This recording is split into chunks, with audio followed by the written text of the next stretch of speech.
Hi, welcome to the English Edge YouTube channel. This is Shankar. ఈరోజు DSC ఎడ్జిటి 2019 session 2లో జరిగినటువంటి question paper review చూద్దాము. ఇది 24th January 2019 జరిగింది. First question, the greatest English detective novel the moonstone was written by. Moonstone అనే గొప్ప English నావల్ని రాసింది ఎవరు? Wilkie Collins, George Eliot, Louisa May Alcott, Lewis Carroll. దీన్ని రాసింది Wilkie Collins. So answer is the first one. Wilkie Collins గారు ఇంగ్లీష్లో రాసినటువంటి ఈ నావెల్ బహుశా ఇంగ్లీష్లో మొట్టమొదటి నావల్, డిటెక్టివ్ నావల్ అన్నమాట. Choose the novel that is full of psychological suspense. Psychological సస్పెన్స్తో నిండినటువంటి నావల్ ఏంటో ఎంచుకోవాలి. First one, in her shadow, perfect remains, dying breath, in servitude. ఇందులో ఇన్ హర్ షాడో అనేది సైకలాజికల్ సస్పెన్స్ కంప్లీట్గా నావల్ అంతా ఉంటుంది. అలాగే mysterious past events, emotional intensity అనేది ఇందులో ఉంటుంది. Acquainted with the night was literary work of. Acquainted with the night అనే లిటరరీ వర్క్ని ఎవరు రాశారు? Ernest Dowson, PB Shelley, William Dunbar, Robert Frost. ఇది రాబర్ట్ ఫ్రాస్ట్ గారు రాసినటువంటి ఒక పోయం అన్నమాట. So answer is 4. Choose the literary work of the James Thurber among the following. James Thurber గారు రాసినటువంటి లిటరరీ వర్క్ కింది వాటిలో ఏది? అంటే పోయం కావచ్చు, ఎస్సే కావచ్చు, నావల్ కావచ్చు, డ్రామా కావచ్చు. The subjective mood, advice to youth, the danger of lying in bed, the battle of the యాండ్స్. ఇందులో ద సబ్జెక్టివ్ మూడ్ అనేది జేమ్స్ థర్బర్ గారి యొక్క రచన అన్నమాట. ఇది ఒక ఎస్సే, ఇందులో సటైర్ ఉంటుందన్నమాట. The salutation in personal letter was always appears. Personal లెటర్లో సాల్యుటేషన్ ఎక్కడ ఉంటుంది? సాల్యుటేషన్ అంటే సంబోధన. At the right hand margin, at the left hand margin, at the top of the letter, after closing. Salutation personal లెటర్లో at the left hand margin ఉంటుంది, left side ఉంటుంది. For example, dear Satish, dear Kumar, ఇలా ఉంటుంది కదా. ఇది left hand margin side ఉంటుంది, left side ఉంటుంది అనమాట లెటర్లో. 86. The function of the body paragraphs in an essay is. Body of the paragraph యొక్క ఉద్దేశం ఏంటి ఒక పారాగ్రాఫ్లో? So to discuss the details of the writer of the essay, essay యొక్క రైటర్ గురించి డిస్కస్ చేస్తుంది. To help the readers stop reading, రీడర్స్ని అంటే ఆ ఎస్సేని చదివే వాళ్ళని ఆపివేస్తుంది. To discuss the evidences introduced in the thesis statement. Introduction of the ఎస్సేలో ఏమైతే డిస్కస్ చేశామో దానికి సంబంధించినటువంటి ఎవిడెన్సెస్ అన్నిటినీ బాడీ ఆఫ్ ద పారాగ్రాఫ్లో మెన్షన్ చేయడం జరుగుతుంది. అలాగే ఎగ్జాంపుల్స్ ఇవ్వడం జరుగుతుంది అని. To describe the skills of the author of the essay. ఆ ఎస్సే రాసినటువంటి ఆథర్ యొక్క నైపుణ్యాలని, స్కిల్స్ని డిస్కస్ చేస్తారు. సో మీకు ఇప్పుడు ఇప్పటికే అర్థమైంటుంది. Answer is third one.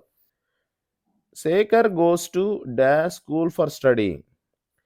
ఇక్కడ ఏ యాన్ అనేటివి రావు. ఇక్కడ ఒక స్కూల్ అని అనటం లేదు, తను స్కూల్కి వెళ్తారు అని చెప్తున్నారు. కాబట్టి ఏ యాన్ రావు. వచ్చినట్లయితే దా అనే డెఫినెట్ ఆర్టికల్ రావాల్సి ఉంటుంది. అయితే రూల్ ఏంటంటే దా యూసేజ్కి రెగ్యులర్గా స్కూల్కి వెళ్తూ ఉన్నట్లయితే, లేదా స్కూల్కి వెళ్ళడం అనేది డైలీ యాక్టివిటీ లేదా రెగ్యులర్ యాక్టివిటీ అయితే ఆర్టికల్ దా అనేది యూజ్ చేయకూడదు. ఒకవేళ విజిట్ చేస్తూ ఉన్నట్లయితే దా యూజ్ చేయొచ్చు.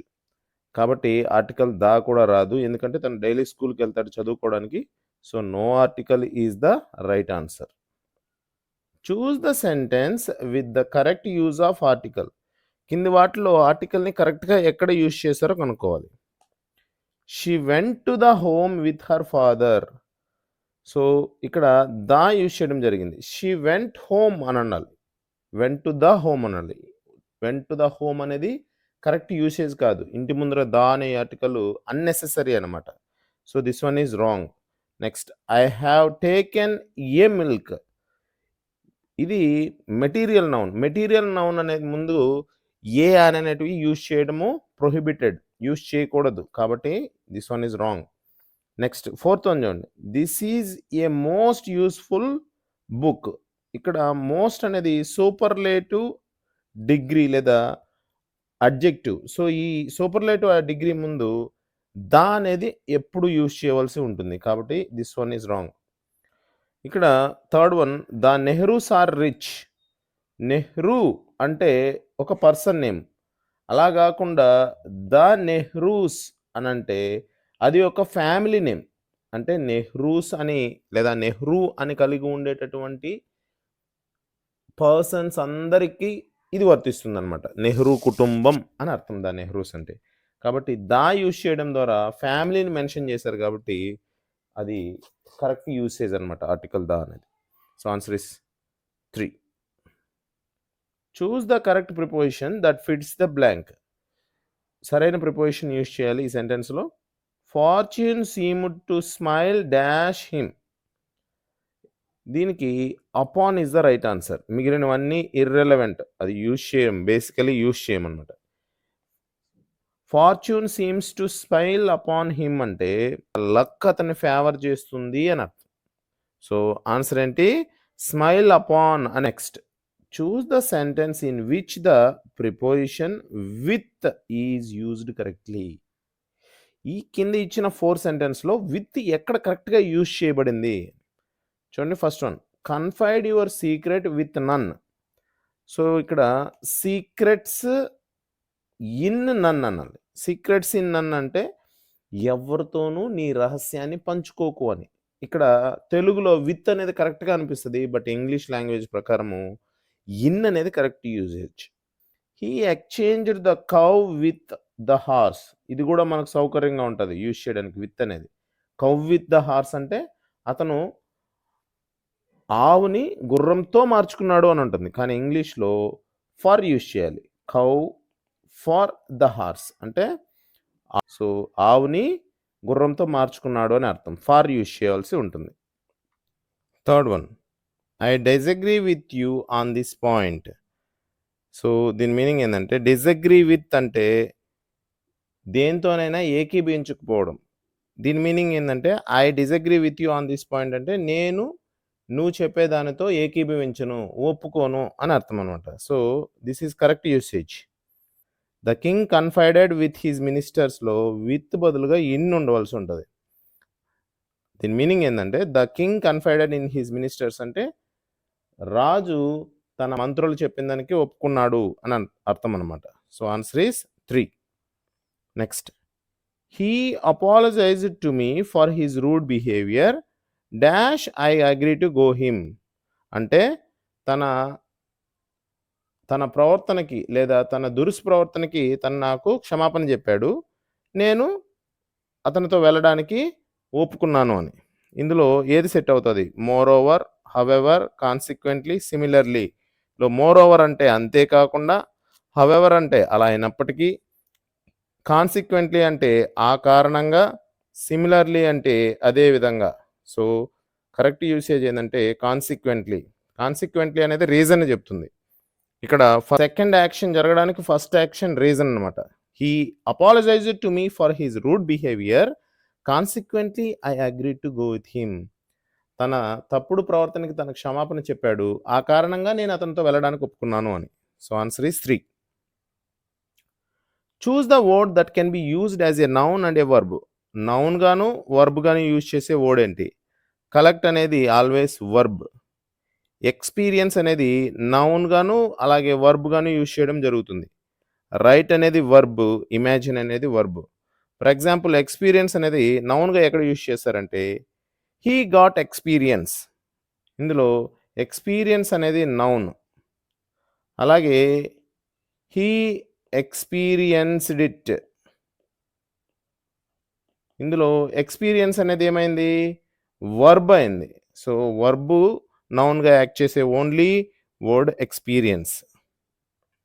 Next, we were doing a mathematics test when the fire alarm rang yesterday. The above sentence is. ఈ సెంటెన్స్ ఏమవుతుంది? సింపుల్, కాంప్లెక్స్, కాంపౌండ్ చెప్పాలి. ఇందులో వెన్ అనేటటువంటి సబార్డినేట్ కంజంక్షన్ ఉంది కాబట్టి సబార్డినేట్ కంజంక్షన్ ఉండేటటువంటి సెంటెన్సెస్ని కాంప్లెక్స్ సెంటెన్సెస్ అంటారు.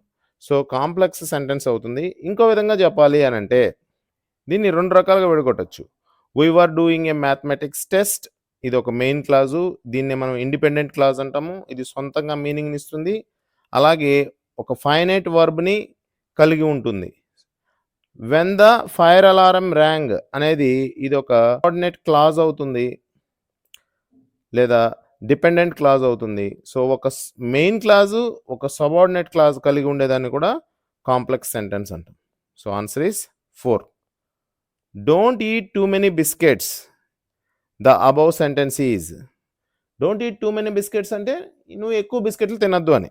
ఇది ఏమవుతుంది? స్టేట్మెంట్.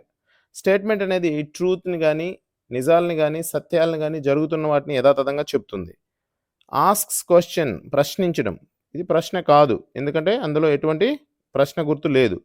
ఎక్స్క్లమేషన్, ఎక్స్క్లమేషన్ ఉన్నట్లయితే ఎక్స్క్లమేటరీ మార్క్ ఉంటుంది. తర్వాత ఎక్స్‌ప్రెసెస్ ఏ కమాండ్ అంటే ఆర్డర్ ఉంటుంది. Don't eat too many biscuits అనేది ఆర్డర్, నువ్వు ఎక్కువ బిస్కెట్లు తినద్దు అని. So, answer is 4.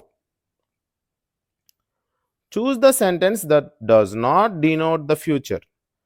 ఫ్యూచర్‌ని తెలియచేయని, డస్ నాట్ తెలియచేయని సెంటెన్స్‌ని ఎంచుకోవాలి. He is going to buy a new car. తను కొత్త కార్‌ని కొనాలని అనుకుంటున్నాడు లేదా కొంటాడు అని, ఇది ఫ్యూచర్ ఏది. Next, he will buy a new car. తను కొత్త కారు కొంటాడు, ఇది కూడా ఫ్యూచరే. He is planning to buy a new car. తను కొత్త కారును కొనడానికి ప్రణాళికలు వేసుకుంటున్నాడు, ఇది కూడా ఫ్యూచరే. He has a new car. తనకు ఒక కొత్త కారు ఉంది, ఇది present. So, answer is 4. We dash all our money by the weekend. ఇది బై ప్లస్ ఫ్యూచర్ టైం. ఇది ఫ్యూచర్ టైం. ఎందుకు? ఈ వారాంతానికంతా అని అర్థం. So, by plus future time ఇచ్చినట్లయితే అది ఫ్యూచర్ పర్ఫెక్ట్ టెన్స్ అవుతుంది. ఫ్యూచర్ పర్ఫెక్ట్ టెన్స్ యొక్క స్ట్రక్చర్ ఏంది? Will or shall plus have plus V3. So, shall have spent is the right answer. అలాగే బైతో పాస్ట్ టైం ఇస్తే పాస్ట్ పర్ఫెక్ట్ టెన్స్ అవుతుంది. Next, the baggage could dash to Mumbai by mistake. చూడండి, could have been send, has been sent, have been sent, have being send. ఇందులో answer 3. Could have been plus V3. ఇక్కడ cent ఇచ్చారు. దీని meaning ఏంటంటే అలా జరిగి ఉండవచ్చు అని అర్థం.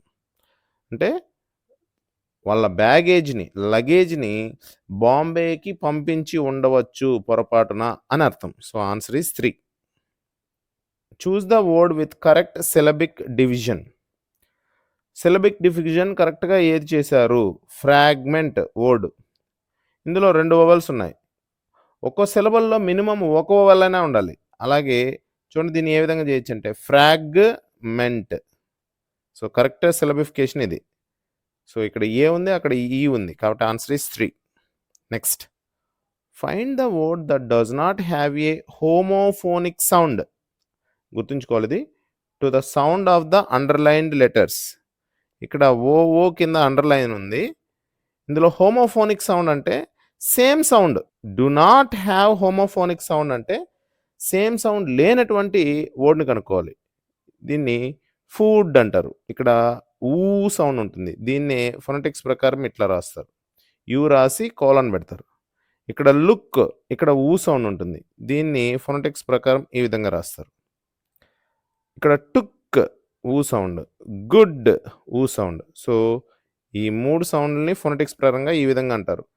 మనము డిఫరెంట్గా ఉండేది ఏది? ఫుడ్. ఇక్కడ ఊ సౌండ్ ఉంది. So, so answer is 1. Choose the word with a silent letter at the beginning. ఏ వర్డ్‌కి బిగినింగ్‌లో సైలెంట్ లెటర్ ఉంది? కామ్ సీని పలికాము. సైలెంట్ లెటర్ లేదు ఇందులో. చీఫ్ సీని పలికాము. సైలెంట్ లెటర్ కాదు. ఆనెస్ట్‌లో ఓఎన్ఈఎస్టీ పలుకుతున్నాం మనము. హెచ్‌ని పలకట్లేదు. కాబట్టి ఇది సైలెంట్ లెటర్. ఆన్సర్ ఇదే. అలైన్ ఇందులో ఏని పలికాము. కాబట్టి third one is the right answer. Thank you for watching my video till the end. Please subscribe and ఎవరికైతే అవసరం ఉంటుందో వాళ్ళకి ఈ వీడియోని షేర్ చేయండి. Thank you so much.